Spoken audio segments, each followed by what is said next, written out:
তোমরা তো আগের ভিডিওতে দেখলে আমরা ওখান থেকে বেরিয়ে এলাম আর বললাম যে আরেকটা জায়গায় যাব। তো আমাদের কোনো আগে থেকে প্ল্যান ছিল না, কিন্তু আসার পথে দেখলাম যে ওখানে একটা মেলা হচ্ছে। তো এই কারণে যখন ভাবলাম এসছি তো একবার ঘুরেই যাই। আর ওখানে হচ্ছিল হস্তশিল্প মেলা। শিল্প মেলাটা হচ্ছিল টাউনশিপ বিবি ঘোষ অডিটোরিয়ামে। চলো তোমাদের একসঙ্গে ঘুরিয়ে দেখাই এখানে কি কি আছে। দেখলাম কি সুন্দর সুন্দর জিনিসগুলো, সব কিছু হাতের তৈরি জিনিসগুলো বিক্রি হচ্ছিল আর প্রচণ্ড দাম ছিল। যেগুলো তোমার নর্মাল মার্কেটে খুব কম দামে পেয়ে যাবে, ওখানে ভীষণ দাম ছিল। জিনিসগুলো ভীষণই সুন্দর ছিল, কিন্তু এত দাম ছিল হাত দেওয়াই যাচ্ছিল না।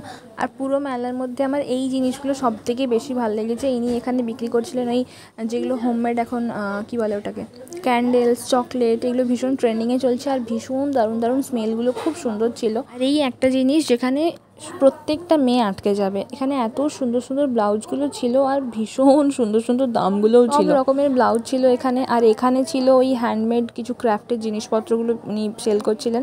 একটা গাছেরও স্টল দিয়েছে, তো ওখানে একটু দাঁড়িয়ে ছবি টবি তুলে নিলাম।